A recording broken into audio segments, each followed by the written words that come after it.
Seja bem-vindo ao podcast da Reino Church. Esperamos que você aproveite esta mensagem. Mais informações sobre este conteúdo e outros recursos, visite reino.church.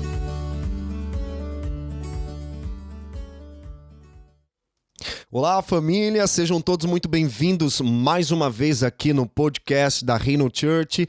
Robert Marques apresentando aqui com muita firmeza, muita perseverança os 40 dias com Jesus. Afinal, nós já chegamos na 35ª mensagem, isso mesmo, já se passaram 35 mensagens, 35 dias e estamos aqui firmes e fortes. E a mensagem de hoje chama-se Aproveite as oportunidades. E ela foi inspirada na parábola da festa de casamento que está lá em Mateus capítulo 22, do versículo 1 ao 14. Enquanto você está aí separando e pegando já sua Bíblia, seu caderno de notas para escrever aquilo que Deus vai ministrar no seu coração, quero pedir neste exato momento para que você escute essa mensagem até o fim e também pegue o link dessa mensagem na plataforma digital que você está ouvindo e compartilhe com o máximo de pessoas que você puder. Esse é um acordo que eu quero fazer contigo, para que essas mensagens elas possam alcançar o maior número de pessoas possíveis, ok? Feito isso, acordo feito, quero agora neste momento começar a compartilhar e ler aqui a passagem bíblica lá em Mateus capítulo 22, versículo 1 ao 14. Vamos lá? Diz assim: o reino dos céus é semelhante a um rei que preparou uma festa de casamento para seu filho. Enviou seus servos a chamar os convidados para a festa, mas estes não quiseram vir. Enviou ainda outros servos, dizendo: digam aos convidados, eis que já preparei o meu banquete, os meus bois e animais da engorda já foram abatidos e tudo está pronto. Venham para a festa. Mas os convidados não se importaram e foram, um para o seu campo, outro para o seu negócio, outros agarrando os servos o maltrataram e mataram. O rei ficou furioso e, enviando as suas tropas, exterminou aqueles assassinos e incendiou a cidade deles. Então disse aos seus servos: a festa está pronta, mas os convidados não eram dignos. Vão, pois, para as encruzilhadas dos caminhos e convidem para o banquete todos os que vocês encontrarem. E saindo aqueles servos pelas estradas, reuniram todos os que encontraram, maus e bons. E a sala do banquete ficou cheia de convidados. Mas quando o rei entrou para ver os que estavam à mesa, notou ali um homem que não trazia veste nupcial e perguntou-lhe: amigo, como você entrou aqui sem veste nupcial? E ele emudeceu.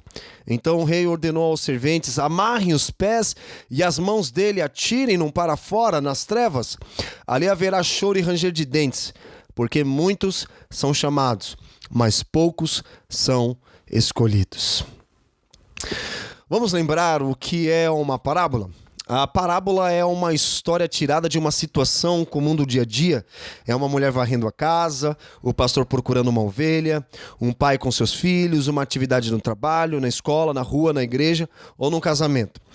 A parábola, o significado no grego significa literalmente colocar ao lado para fazer uma comparação. Por isso que geralmente ela começa como o reino de Deus é como é semelhante a. Jesus, ele usa essas comparações para ensinar geralmente um ponto a respeito do reino de Deus, a respeito da redenção ou do juízo final. A parábola, então, ela traz uma verdade espiritual e é o que nós temos falado aqui desde o início, né, o significado da parábola. O contexto dessa parábola é a discussão entre Jesus e as autoridades religiosas judaicas, como podemos ver em Mateus 21, 23, que diz: Jesus entrou no templo e, quando já estava ensinando, os principais sacerdotes e os anciãos do povo se aproximaram dele e perguntaram: com que autoridade você faz estas coisas? E quem lhe deu esta autoridade?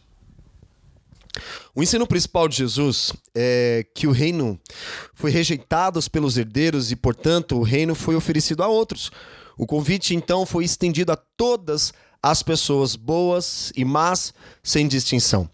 O fato de receber o convite e até comparecer não significa que tal pessoa esteja inclusa no reino de Deus. É como você faz uma festa, convida os seus amigos, essas pessoas podem até confirmarem que vão e elas estão lá, vão até o evento. Só que parece que elas não se sentem à vontade, não estão felizes, não se alegram, não participam da festa junto com a pessoa que, no caso, pode estar fazendo um casamento ou até um aniversário. Era melhor que ela não fosse, né? Porque se for para fazer cara feia e falar mal e criticar as pessoas, fala a verdade, é melhor que essa pessoa não tivesse ido, porque passa a ser desagradável a presença dela naquele lugar, sabe? Aquelas pessoas que são tóxicas, que elas contaminam outras pessoas só pela forma dela falar, o modo dela de se relacionar com as pessoas, que ela acaba podendo até contaminar outras pessoas. Não é verdade? Então, assim, Deus, ele enviou muitos profetas com um convite para participarem da festa, mas recusaram diversas vezes. Tem uma cena que me chama muita atenção, você acredito que conheça, a mulher Sírio-Fenícia, que clamava: Senhor, filho de Davi, tem misericórdia de mim. Minha filha está horrivelmente endemoniada. Jesus, porém, não lhe respondeu palavra. Então seus discípulos, aproximando-se, disseram: mande embora, pois vem gritando atrás de nós. Mas Jesus respondeu: não fui enviado senão as ovelhas perdidas da casa de Israel. Ela, porém, veio e o adorou, dizendo: Senhor, me ajude. Jesus respondeu: não é correto pegar pão dos filhos e jogá-lo aos cachorrinhos. A mulher disse: é verdade, Senhor, pois os cachorrinhos comem das migalhas que caem dos seus donos. Então Jesus exclamou: mulher, grande fé você tem, que seja feito como você quer. Sabe de uma coisa? Não é que Jesus satisfez a vontade daquela mulher. Na verdade, Jesus respondeu a uma reação da fé dela. E essa mulher, ela não era seguidora de Jesus, mas parecia que o conhecia muito bem, e mais que os judeus e os discípulos naquela época. Era como se ela conhecesse as palavras de João, lá no capítulo 1, que diz: ele veio para os seus, mas os seus o rejeitaram. A gente percebe nessa parábola também que Deus enviou convites aos judeus para participarem das bodas do casamento de seu filho, Jesus, mas o povo rejeitou. Era como se essa mulher, cara, dissesse: Senhor, tenho plena certeza que veio para os judeus. O Senhor está curando, ensinando, libertando, salvando pessoas, mas eles estão rejeitando. Mas me dá só as migalhas que caem da mesa deles, já me basta. O Senhor está fazendo tantas coisas maravilhosas, mas eles estão rejeitando. Eu não quero rejeitar o que eles estão rejeitando. Meu Deus, cara. Meu Deus. Sabe, o pior desperdício de uma geração é desperdiçar aquilo que Deus está fazendo. Talvez você já tenha desperdiçado comida, encheu tanto prato que acabou não comendo tudo e pegou o restante e jogou no lixo. Sabe, isso é desperdício. E Jesus, ele é contra o desperdício. Se nós olharmos na multiplicação dos pães, você vai perceber que os discípulos, eles recolheram e encheram 12 cestos para que não rejeitasse nada, para que nada fosse desperdiçado. No reino de Deus, Deus é contra o desperdício. Nada pode ser desperdiçado. Tudo precisa ser bem aproveitado. Lá no versículo 3 dessa parábola, que diz: estes não quiseram ir, significa que recusaram um convite vindo diretamente não era de uma pessoa qualquer, era do rei. Seria um extremo insulto e uma perigosa afronta à sua autoridade. E lá no versículo 7, quando fala incendiou a cidade dele, talvez muitas pessoas ficam pensando que o evangelho é romântico, né? Fica romantizando o evangelho, que é tudo lindo, maravilhoso, é uma poesia, é um comercial de margarina, é tudo rosas. Não é assim. Aqui Jesus usa uma expressão muito forte, dizendo incendiou a cidade dele. Sabe, parece uma punição extrema reservada para crimes de grave traição e revolta contra o rei. Possivelmente, alguns acreditam que eram uma alusão à eminente destruição de Jerusalém em 70 depois de Cristo. Nós falamos aqui na mensagem chamada Sinal do Fim, que trata muito sobre isso, Jesus falando que algumas palavras deles estavam sendo referidas à destruição do templo no ano de 70 depois de Cristo. Depois você dá uma escutada lá com calma. Lá no versículo 9, nós percebemos que o convite às bodas, que é um casamento, para aqueles que não estavam previamente convidados, antecipa a propagação do evangelho aos gentios. No caso aqui dessa mulher samaritana, ele veio para os seus, mas os seus o rejeitaram. E ela falou assim, Senhor, Jesus disse, né? Eu vim para as ovelhas perdidas da casa de Israel, ou seja, eu vim alimentá-los. Não convém tirar o pão da mesa dos filhos, ou seja, dos judeus, e dar aos cachorrinhos. Algumas pessoas acreditam no aspecto cultural daquela época que os judeus tratavam os gentios e pessoas como essa mulher sirifenícia de cachorros. Deixa eu dizer uma coisa, um judeu, um religioso, um legalista, aquele que se considera melhor e mais santo do que qualquer outra pessoa, ele fazia esse tipo de oração: Senhor, obrigado por não ter nascido samaritano. E também obrigado, Senhor, por não ter nascido uma mulher. E obrigado também, Senhor, por não ter nascido um cachorro. Exatamente esse era o aspecto da oração daquelas pessoas. Consideravam samaritano, mulher e um cachorro como algo inteiramente inferior. Sabe? Eu creio que sim, cachorro é inferior, mas samaritano e mulher não é inferior. A mulher não é inferior ao homem. O homem e a mulher são imagem e semelhança de Deus. Eles são portadores da presença de Deus. A única coisa que nos diferenciam é o sexo, né? Deus é muito sábio na sua criação. E Deus fez o homem para ser homem e mulher para ser mulher. Portanto, não é pecado homem ser homem. E você, mulher, não é pecado ser mulher. Então, homem seja homem e mulher seja mulher. Mas aqui, nesse entendimento, alguns acreditam que Jesus estava chamando essa mulher de cadela. Né? Imagina que insulto. Vamos supor que isso de fato seja uma verdade. Talvez você, mulher que esteja ouvindo aí, e você escutasse isso de alguém, você fala assim: você está pensando que você está falando com as tuas negas, Jesus? Você fala isso porque os teus discípulos não estão aqui. Mas você está pensando que você está falando com as tuas negas? Que absurdo, Jesus. Toma vergonha na cara. Provavelmente você é mulher que está ouvindo isso, você falaria isso, porque é uma ofensa muito grave. E você, homem, você diria, você está pensando que você está falando com quem? Porque o homem gosta de se colocar, se impor, né? Mostrar aquilo que ele é, um cara imponente, e ele dá aquela carteirada. Você está pensando que você está falando com quem? E humanamente, carnalmente, adamicamente, nós teríamos esse tipo de comportamento, né?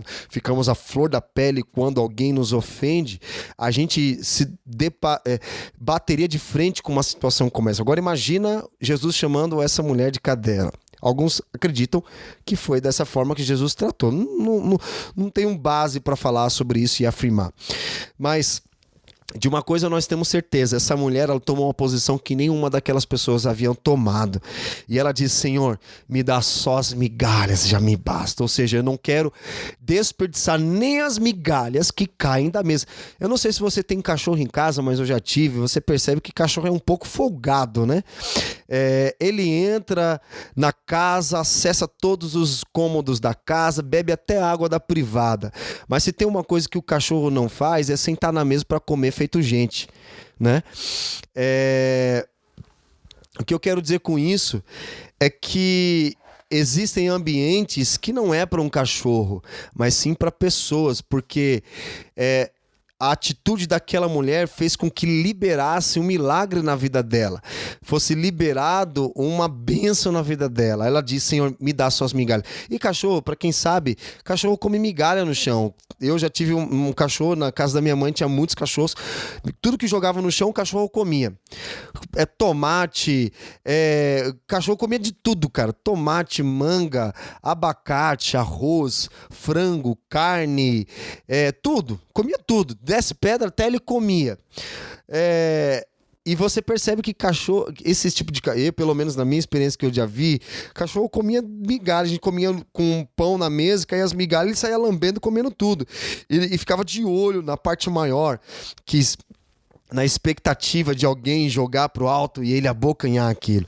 Mas naquele contexto também, a mulher, ela disse: Senhor, me dá só as migalhas. Ou seja, ela queria só as migalhas. Aí Jesus olha para ela, fica admirado, fala assim: mulher, porque o que acontece? Ela pediu uma cura para a filha dela que estava endemoniada. Ela ficou desesperada. E quem ela foi buscar? Não a cura, mas ela foi buscar aquele quem cura. Tá entendendo? E ela disse: Senhor, tenha misericórdia de mim, filho de Davi. Ela disse Senhor, ela não disse: você tá pensando que você tá falando com quem? Não. Aí existe um quê? Um posicionamento de honra. Ela honrou Jesus pelo que ele era e o que ele carregava, a presença de Deus. Jesus é o Deus encarnado, o Deus acessível e o Deus revelado. E Jesus viu a atitude dela, falou assim: mulher, vai para casa, porque nesta mesma hora sua filha está curada. Grande a tua fé. Você percebe que em vários momentos Jesus chama pessoas que não eram só seguidoras de homens e mulheres de grande fé e os discípulos de homens de pequena fé.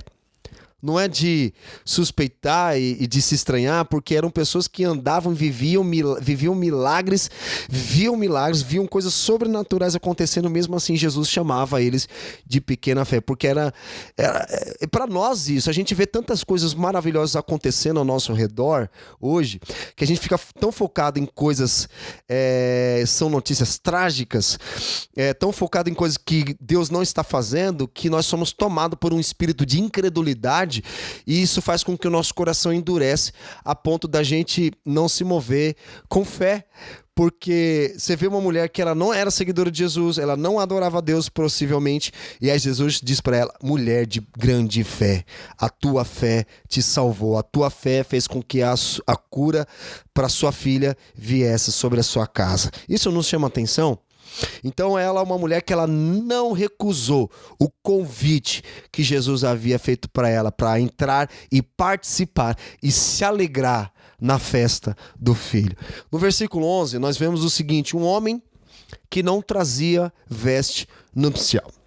Eu não sei se você já pensou sobre isso, mas todo mundo foi convidado, mas ainda se esperava um traje adequado ao casamento. Ninguém vai para um casamento de qualquer jeito, a gente sempre veste uma roupa especial, né? Aluga, compra. Imagina um cara vai para um casamento com uma camiseta do Corinthians. Não dá, né, cara?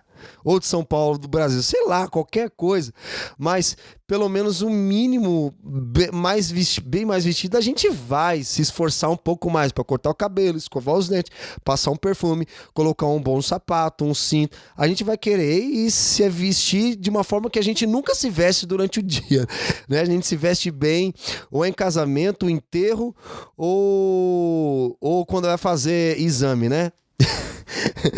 Mas vamos lá, os convidados que realmente entram no reino e participam das bodas possuem e deveriam possuírem vestes adequadas. E a veste nupcial pode se referir a uma vestimenta limpa, simbolizando evidência de obras justas, como Jesus fala também: não coloque remendo novo em vestes velhas, né? É preferível que você troque essas vestes.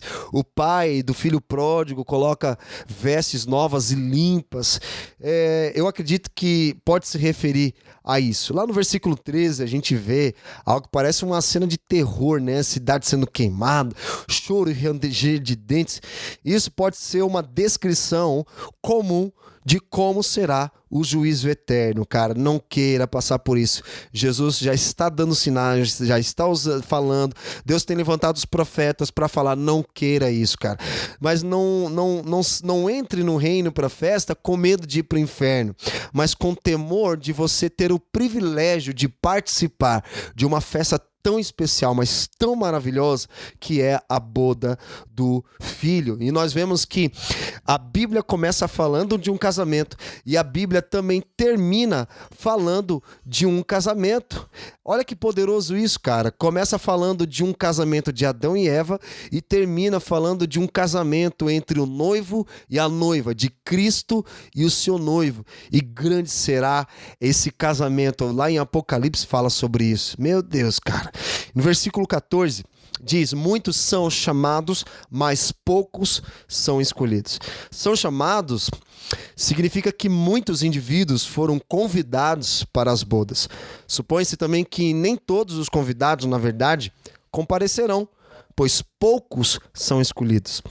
Este ensino tem sido descrito como a doutrina de um chamado geral na teologia, né, como nós chamamos. E o evangelho, ele é proclamado a todas as pessoas em todos os lugares, tanto aquelas que crerão quanto aqueles que não crerão. Isso não significa que todos serão salvos, né? Isso é a doutrina do universalismo, que se Deus é criador, ama os teus filhos, será que você acha que ele mandaria sua melhor criação, seus filhos para o inferno? Cara, não é bem isso. Deus deseja que todos sejam salvos, mas nem todos serão salvos, porque a salvação ela vem pela graça mediante a fé, arrependimento e confissão de pecados. Se nós não entendermos isso, a nossa salvação não passou de uma piada sem graça. Então, contudo, Paulo também menciona outro tipo de chamada, né, que é o convite efetivo de Deus, que alcança poderosamente os indivíduos e produz uma resposta positiva. Quando o evangelho é proclamado, alguns são efetivamente chamados, isto é, os eleitos, aqueles que respondem com fé verdadeira, isto é, consistente com a declaração de Jesus de que poucos são escolhidos, pois os escolhidos são os eleitos, um termo usado por Jesus para se referir aos seus verdadeiros discípulos. Sabe, quando se diz eleitos, não que Deus faz uma acepção de pessoas dizendo, aquele faz uma boa coisa, aquele é melhor. Não, é porque você é bom, olha, a aparência dele é melhor. Não é por conta disso, é por conta de dar uma resposta ao chamado dele e perseverar, desenvolvendo a salvação através de uma vida de santidade, a prática da santidade. Então, meus queridos, você que está ouvindo do outro lado, para nos conduzir de forma prática em cima dessa palavra que eu oro para que você viva, porque assim, o natural nós podemos fazer, o sobrenatural Deus quem faz. O possível você pode fazer, mas o impossível é Deus quem faz. Então, não desperdice as oportunidades que são oferecidas para você. Enquanto houver fôlego dentro de você, queira usar isso para as coisas do reino de Deus, porque você só tem uma única vida para fazer dela a melhor vida possível, porque nós não teremos outra oportunidade. A oportunidade é agora, então aproveite bem cada oportunidade. Deseje ardentemente ir, participar e celebrar com alegria do banquete do Rei. Amém? Muito obrigado pela sua atenção, que Deus te abençoe e te guarde, que a luz do seu rosto resplandeça sobre ti e que o Senhor tenha misericórdia de ti, que Ele abençoe a sua casa, a sua família, em nome de Jesus, tá bom, meus queridos? Muito obrigado pela atenção de vocês e não se esqueça, continue firmes e fortes aqui, perseverando sempre na palavra do Senhor. Deus abençoe e até o próximo podcast. Você acabou de ouvir uma mensagem da Reino. Visite o nosso site reino.church/podcast.